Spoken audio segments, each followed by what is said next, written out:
Hello, we are live here at South Regional Championships.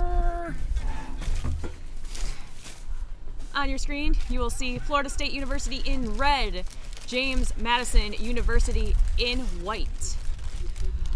Both teams playing their third game of the day. Florida State with one loss so far on the day, if I remember correctly, to UNC. I hope I'm saying that correctly. I'm pretty sure that was what the end result was. It's been a long day already here. James Madison, I believe, is looking for their first win. Long throw over top of James Madison's hoops leads us into a stoppage. Looks like they're just stopping to retrieve the quaffle, which is halfway to Tokyo at this point. Yeah, that's been happening a lot today. Sort of a mix of conditions here. One, anything's going to roll really fast on the turf. Two, we've actually got some pretty windy conditions here and there. We get gusts, which can affect both your shots and your passes. So, got to be aware of the wind. James Madison running it in, looking to get the first goal of the game. Unfortunately, their shot is too low. Picked back up by Florida State University. Player gets beat. Picked back up by 22. She gets beat. There is a bit of a scrum on the pitch, trying to see who gets the quaffle. Florida State comes up with it, passes it back to the keeper, and obviously keepers are immune in the zone. Number 88, Riley Dean, with the quaffle for Florida State.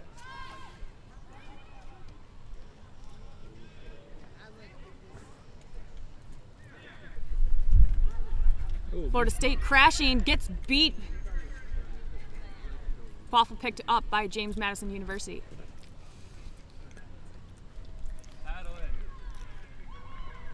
Number 28, Abad, slowly walking that quaffle in for JMU.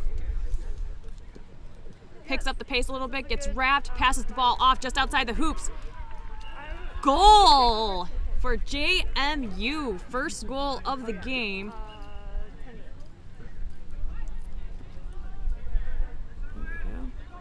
Score is 10-0, JMU. Will Florida? Yep. Florida retaliates pretty quick, doesn't want JMU to get away from them.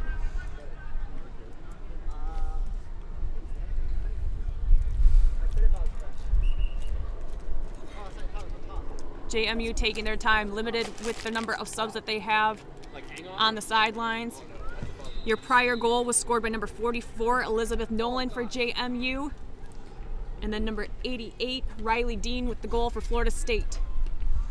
JMU runs the quaffle in. Unfortunately, the shot too low. Goes rolling off the back of the pitch, so that will be a turnover for Florida State. Florida State, keeper, moving up the pitch pretty quick. Taking a break, realizing that nobody else is up there. I also think at this point in the day, both teams are kind of taking it slow, trying to conserve as much energy as they can. Mentioned it before, but all games will be played today. Most teams might be playing 5 or 6 games at least. So you want to make sure that when you're making it into those bracket rounds, you are conserving what energy you can.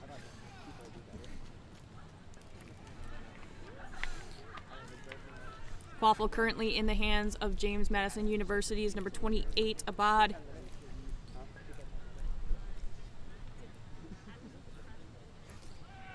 And we are waiting to see what call the referees are looking to make. I didn't see anything necessarily going on. There might have been something in bludger play that I missed, but bludgers are currently with the 2 JMU beaters and 1 Florida State beater. JMU has 1 bludger far side near the score tent, another one back by their hoops.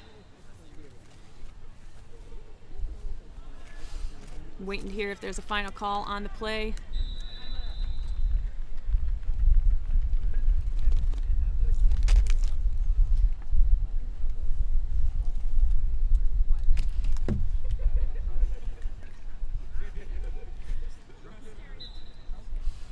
Things have cooled down here a little bit in South Carolina. Our sun went behind some clouds. I had to put my sweatshirt back on. I'm not happy about it. I came to Myrtle Beach to get some warmth and some sunshine. I had to switch back to my long sleeve reffing shirt. Matt Melton here with me. one of our many non-playing refs that came out to South Regionals this weekend. Woo woo. We appreciate you guys always. I appreciates me too. Not that I'm biased in any capacity. Liar.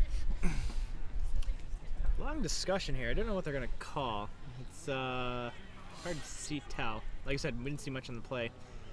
The only thing that I could figure is something occurred within bludger play, especially with there being a James Madison University player on the far side of the pitch. It looks like he might have something around his wrist. That's what I'm seeing as well. He might have something along his wrist. If He did just rip it off. If it's tape, that's usually allowed. It's a ref by ref call on that. I was going to say, it either looked like tape or a very, very tightly wrapped concert-like wristband of sorts. But I'm not sure what this final call will be. Hopefully it's not a red card, because that would be detrimental to JMU. What are the current rule standings with that, Melton? So that would likely fall under illegal jewelry / like a bracelet would fall under illegal jewelry, which would be an ejection. So it's not a red card, but that player can no longer play. That's going to really hurt JMU if that is the case. Really limited roster. I think they only have 8 players to begin with, actually, because I don't know that everyone on their sideline is playing necessarily right now. They've had a couple of tough games, needless to say. JMU with the quaffle. Runs it in, pass across to number 6. Looks to try to get behind the hoops. Takes the shot, no good. Did they just call it good? No, the other field did. That was the other field's whistle, so nope, no good on the shot. That's number 6, Liston for JMU. Running the quaffle in, spinning out of a tackle. But now will have a stoppage on the play. It looks like goal ref might have seen something, had their hand in the air. Possible that the player stepped out of bounds. And that is correct. Player stepped out of bounds. The JMU number 6, Liston, stepped out of bounds when he was running behind the hoops. So it will be a turnover to Florida State keeper number 88, Dean Riley. Perfect, thanks. So yeah, there's confirmation that player was wearing a watch, which is an ejection. Ooh, that's rough. That is rough. I feel for JMU right now. They can play next game, but that does not help them with this game. Riley running the quaffle up the pitch. Number 4, Carden, takes the shot. Unfortunately, it is blocked. Quaffle goes rolling off the back side of the pitch and will be turned over to JMU. Score right now is 10-all. It's a very close game thus far. But you got to imagine the longer this game goes, the more in favor for Florida State it will be with the limited numbers that James Madison has today. Especially with Florida running 3 lines deep on the sidelines there. Absolutely.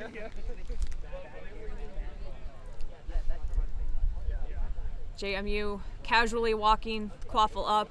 Isn't that the player that just got ejected? No. Oh, different player? Okay. Yeah, different player.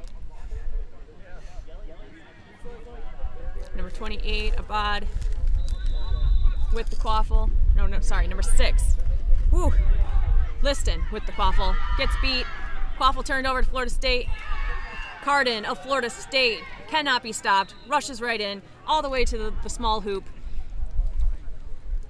So Florida State leads this game 20-10.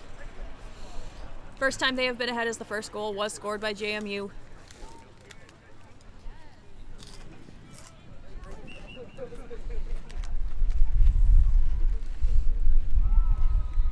JMU with quaffle possession, slowly walking it up. With Florida State's roster as deep it is at this tournament, I would expect them to try and push the pace like that all day. Oh, that was a long shot. Well done. JMU has made a couple of those long shots today, and they always make them look really, really good. It hasn't been easy, but the wind has died down a little bit, and Florida State, not going to take that lightly, goes ahead and responds pretty darn quickly there, I would say. And also, while we have added illegal head beats to the rulebook, illegally head beating the ref is not actually a yellow card. That was completely accidental, but I hope that ref's okay. That was a rough shot. So score is 30-20, Florida State University. Hopefully we don't have a semi-concussed ref out there. Well, that looked painful. That did, in fact, look painful. Bludger's getting thrown all over the place. Knocks the quaffle out of the hands of Liston. Excuse me. Quaffle back in the hands of number 78, Jeremy Kokabani, who has also told me that I can refer to him as the terror of men. I'm not very good at pronouncing his last name, so terror of men is much easier to pronounce than Kokabani. And of course, as I'm speaking about him, score for Florida State. That makes your score 40-20. Florida State leads. That water bottle. JMU taking their time, walking the quaffle up the pitch. Liston tries to fight off a tackle, gets debroomed. Florida State's beaters helping them out. Carden goes in again for Florida State and gets a goal. Score is 50-20. Florida State leads.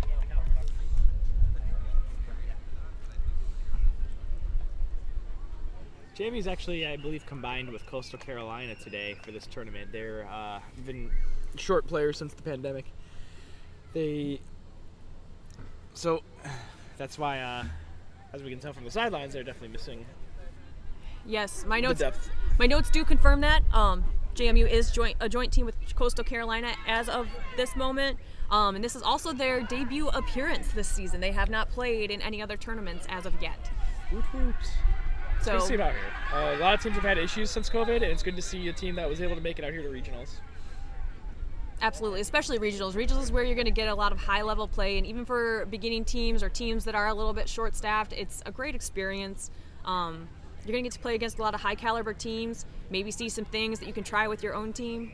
And again, just get the experience. Oh yeah, especially with the way the tournament format is set up. Is later on in the day they'll play some games against other teams that are closer to their tier and have much closer games. That's always quite helpful. Florida State, Kokobani passes the ball off to Carden. Carden rushes in. Unstoppable. Another goal for Florida State. Makes your score 60-20. At this point, I would save a bludger just for him because he's unstoppable at this point. Yeah, I think keeping a bludger on defense could definitely be beneficial for JMU. But we shall see where they go from here. Yes, unfortunately, they've not had the bludger most of the game so far. FSU has been dominating bludger control, and then they've done a very good job of it. Oh, but as I said, there's a trade. Oh, but they were not able to score. But they were able to score. They weren't able to get bludger control. Not able to get bludger control, but able to capitalize on that moment to go in and score. And let me tell you, scoring against Kokobani has not been easy today. So that is something that they were able to run around and get that goal like that. Score right now is 60-30. Florida State leads.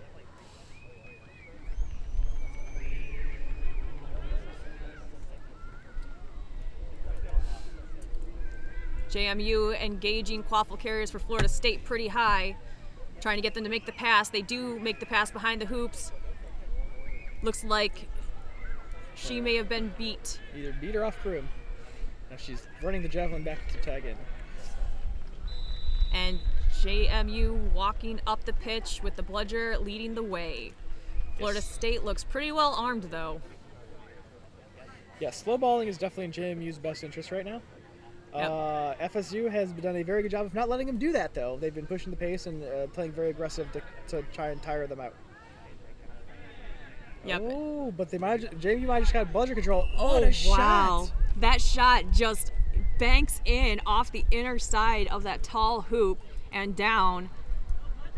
Score is 60-40. JMU staying in this pretty handedly, I would say. Shout out to Toby for clearing out the water bottle so we can see the score table again. Huzzah. Did that shot go in? No, it didn't. I don't think so. Shot that one from the nosebleed section, and it looked close, but I think it was a little over the top.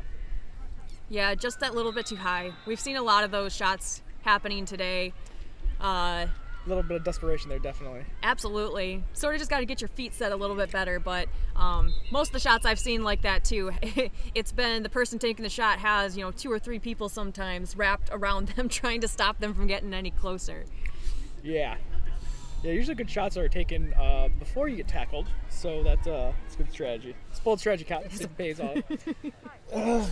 Yes, we certainly shall see. Yeah, generally the idea is you do want to make your shot before you get so wrapped up that you're unable to even move.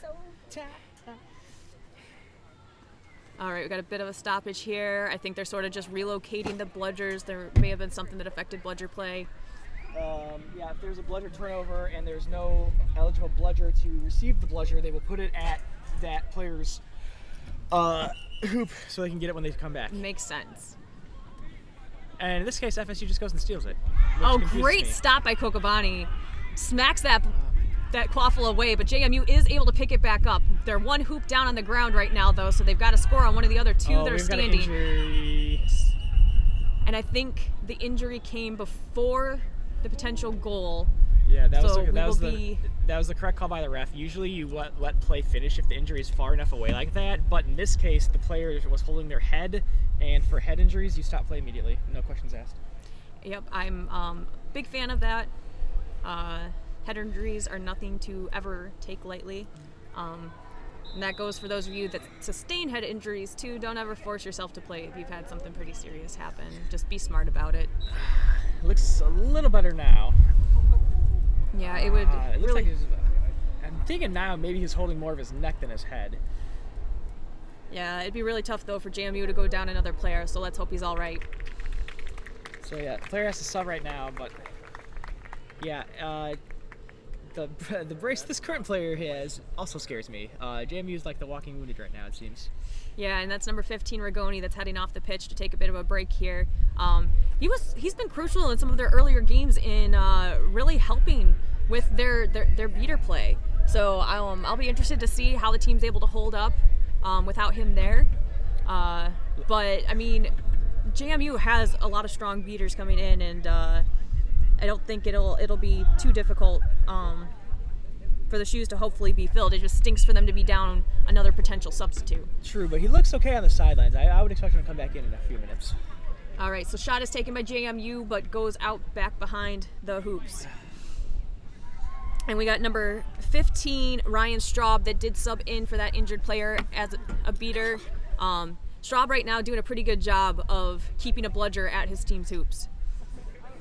Florida State slowly walking the quaffle up the pitch, taking their time, getting some fresh legs into the beater game. Hoping he pulls up his headband. There we go.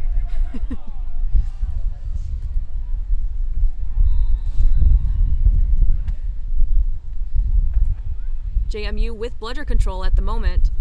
Hopefully that'll help them on this drive. Number 6 for JMU gets beat. 31 for Florida State charges in and gets the goal. That's a goal for number 31, Francesco Pastor. Brings our score to 70-40.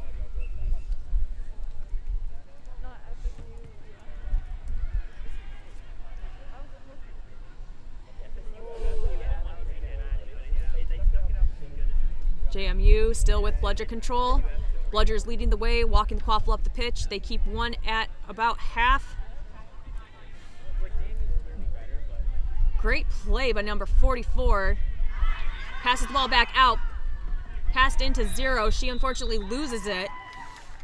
There's some great passing by JMU, but they ended up taking a bad shot after all that great passing. I think they needed one more good pass. Yeah, it's definitely not easy to take a shot in a situation like that, though. Florida State by that point in time had pretty much already collapsed onto the hoops, not leaving much open unless you're going to try to really kind of juke them out of their own shoes. Yeah, it looks like FSU is almost playing some sort of hoop zone where they're just standing in front of the hoops and blocking them. They need to, if that's the case, it's a good way to shut down JMU's shooting game. So JMU's going to have to counter that by just dunk city on people. Absolutely, because I don't think the immediate threat there is JMU taking long shots, especially when they've got Kokobani in there to really protect that tall hoop. So, there's no what do I want to say? Advantage. Yeah. There's no disadvantage to, sort of collapsing on the hoops a little bit more there. Small stoppage of play. We'll get back to it here. Kokobani with the quaffle up in front, and he's just going to plow on through as he does and get that goal for Florida State. I don't know how many people it would take from JMU to stop Kokobani, but I don't know they have enough. Earlier we did see 3 people on him at once. Maybe we're going to save a bludger for him. Kokobani also very, very good at using his free arm to push players off of him that are trying to tackle him. It's something to see. So I hope you get to see a little bit of that at least this game, Melton, because he's been doing it all day, and it reminds me of watching NFL specials. All right, JMU able to score on that drive. Florida State kind of looked a little bit sleepy on that defensive set, not really moving around too much. Caught celebrating their previous goal. Not so much celebrating as they were just kind of hanging on their heels a little bit. Score is 80-50. Kokobani driving back in. Unable to capitalize on it. Turnover to JMU behind the hoops. JMU taking their time. FSU also taking their time to get their defense set up, knowing that JMU is going to take their time.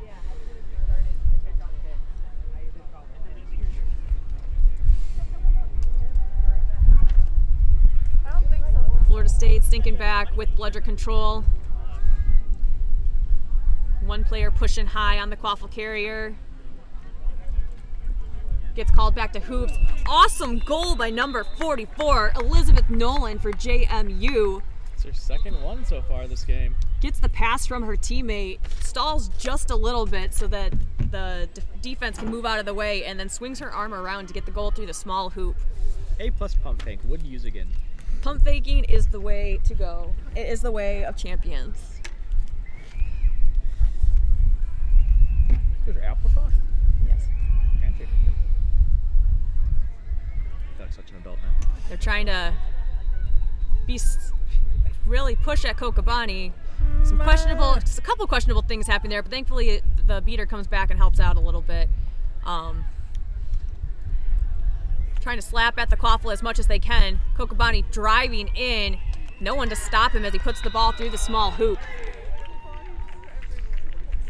Score is 90-60. If I was Florida JMU, State. I would beat Kokobani every time he crossed half pitch and just tire him out. Probably not a bad strategy, but I don't know if JMU has even the reserves to try to pull that off every single time at this point. Every time.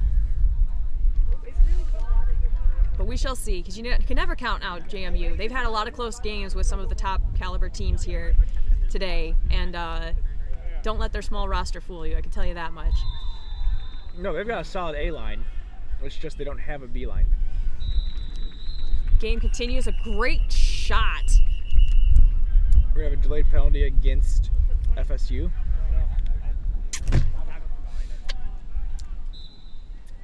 Illegal contact from behind. 1 minute in the sin bin. Time is negated by goal. Yeah, that would have been a yellow card on number 31, Pastor. Our score right now is 90-70.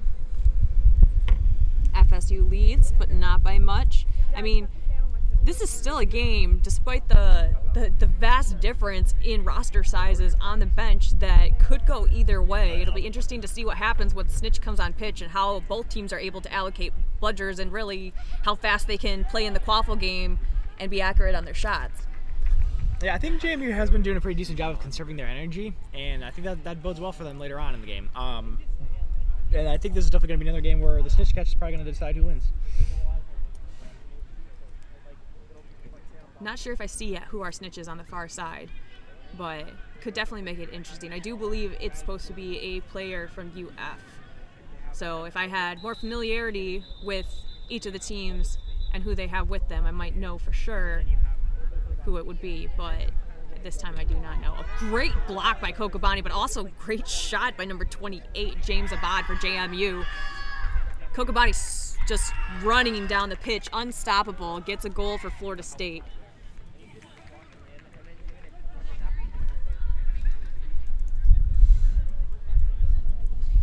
Melton, you've had your fair share of trying to stop runaway trains on the pitch. If you were to stand in front of Kokobani when he's running along like that, how do you think it would feel?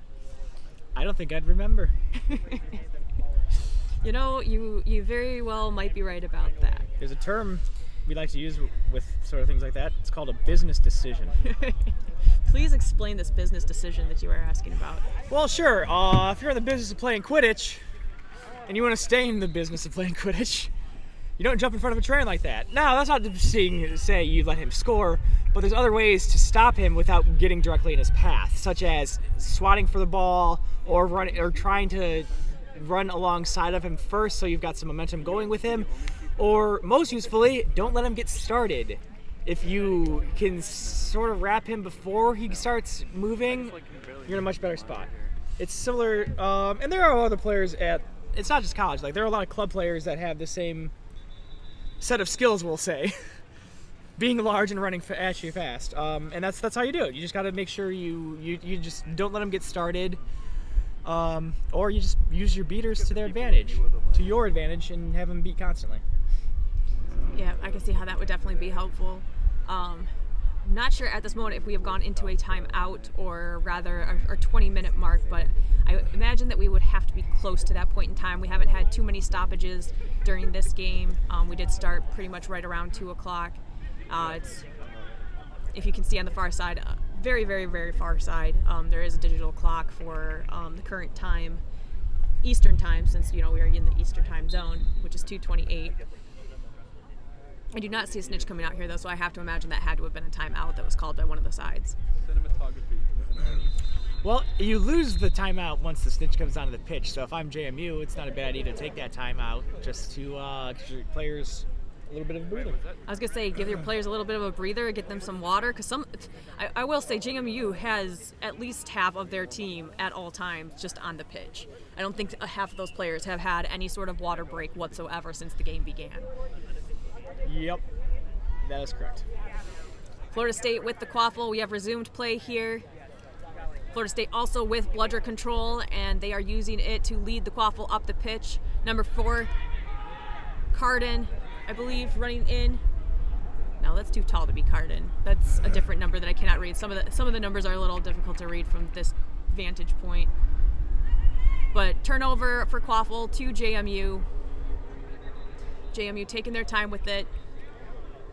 Quaffle in the hands of number 44, Elizabeth Nolan. She gets pressured immediately by Florida State. Passes the ball off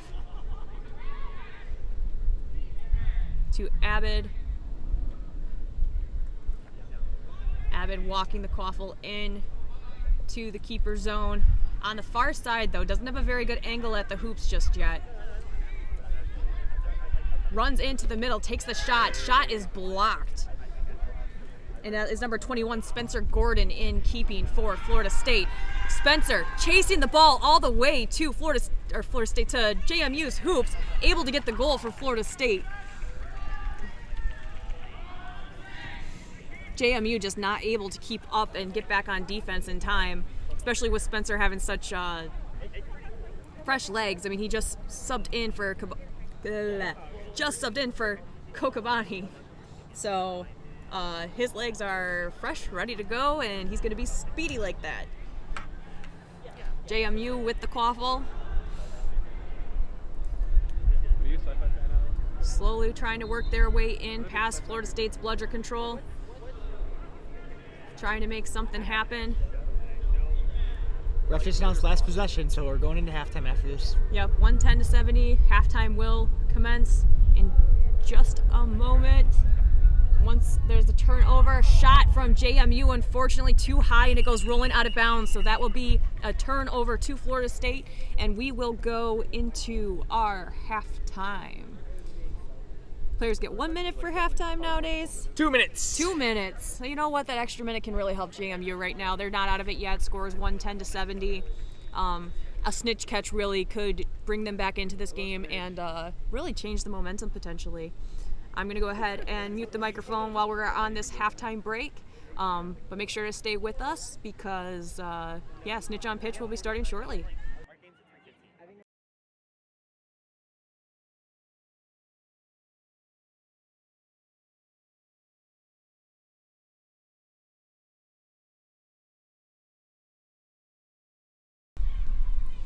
All right, welcome back.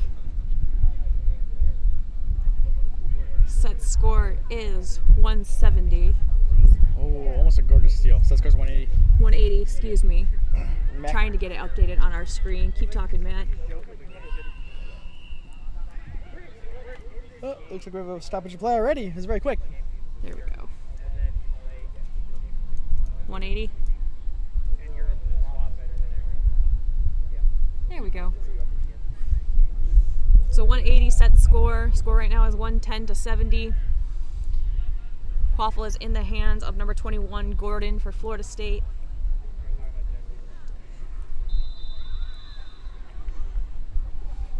And we have number 1, Gill from UF as our snitch.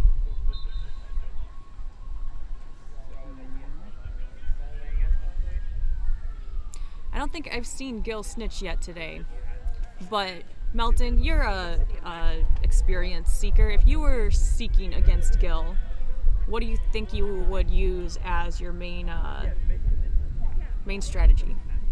Looks like a pretty long snitch. So in that case, you'd want to get underneath the arms and try and get around his arms. So I don't know. It depends if he actually engages with you. You might try to pop his arm up and get underneath and get behind him and get the snitch that way. Sounds like a pretty solid plan. Yeah, it's not. Yeah, Gill looks like he could be one of those, what do they call them, speedy, lanky. The sort of snitch that uses their legs a lot more than their arms, which is always fun because it's not a matchup a lot of teams expect, and a lot of teams just can't deal with it. A lot of teams put like big beefy guys that try to power their way through, and then the snitch just runs away from you, and it's like, well, that's interesting. All right, we had a short stoppage there, but we are back. Again, Quaffle still in the hands of Florida State. It looks like we had a penalty on JMU. Bludger control also with Florida State. Florida State choosing to keep one beater near snitch, the other one back on defense near their own hoops, it looks like. Do you think that's strategy because they are ahead in the Quaffle game and they'd like to stay that way? Could be. And even without the bludger on offense, that's a goal for Florida State. Gordon makes our score 120-70. Yeah, JMU is actually currently playing a person down at the moment. I think that's because I don't think they have enough players outside of the male gender to have a full 7 players. Well, that is certainly unfortunate, but it's definitely not slowing them down. JMU takes a shot. Unfortunately, it rolls out of bounds before Abad is able to stop it. So Florida State with the Quaffle. Gordon just running it up, realizing that JMU is walking back to defense. He does slow down at mid-pitch, though. Allows the rest of his team to catch up.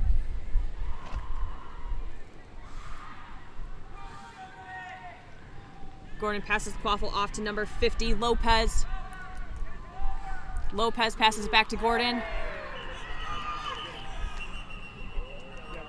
Gordon still with the Quaffle on the far side, but we do have a potential catch by Florida State on the near side. Castro, it looks like with the potential catch, we will wait for the referees to conclude whether the catch was good or not.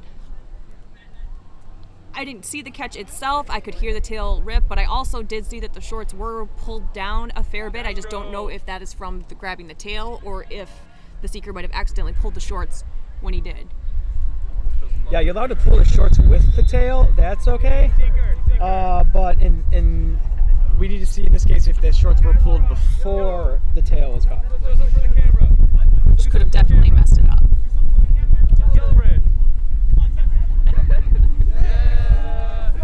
Castro, hoping that his catch is good. Doing a little dance for the fans. And sounds like the catch is good for Castro, so I guess celebration in that case is warranted.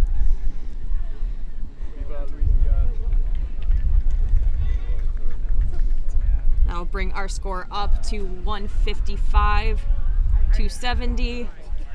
Set score still 180. So FSU just needs 3 more goals. Yeah, naturally that puts Florida State here in a much better position. JMU really needed to make that catch to catch up. But at the same time, if they're playing a person down at that part, it's not looking good. Because you are required by rule to have a seeker on the pitch if you have 4 people in play. So they had to play it with a chaser down, which allow FSU to put some quick goals in there as well as end up catching this catch. Yeah, I didn't think much about that with what JMU has gone through. They would have to have played down one person in their game. Oh, number 44, Nolan, somehow stays on broom. At least it looked like she did. The broom was between her legs at all times. She had control of it, and she backhanded it, and it looked like it went through the hoop. I was going to say, I thought it went through the hoop, but it looks like the referees are discussing to confirm that it did in fact go through the hoop, number 1, and perhaps that she wasn't beat in the moment. I think they're also going to discuss, though, if she lost control of her broom, if the broom hit the ground. I guess that makes sense. It still looked like it was between her ankles, though, when she made the shot, so I would think that would still be counted as on broom.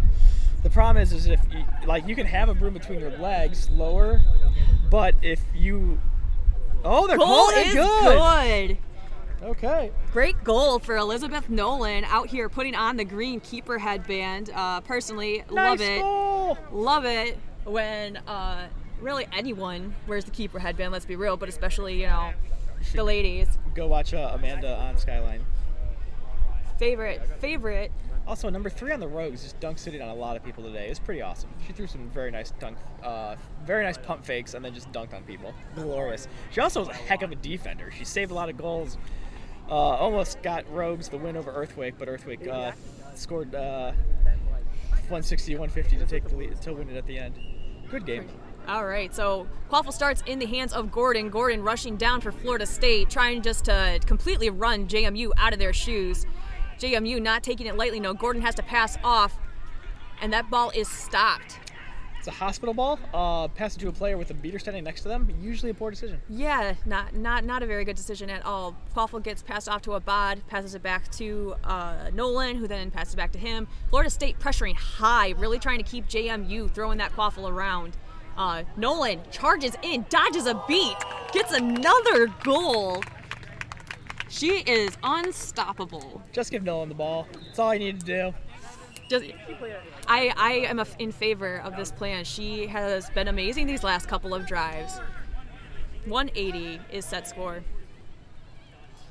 180. Current score 155-290. Set score 180. Three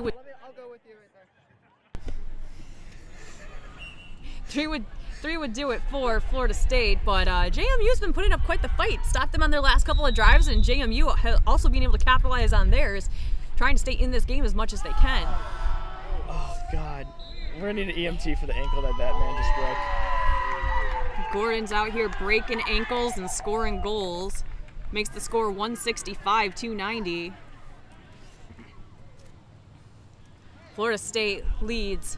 2 more would do it for Florida State, but JMU not giving up.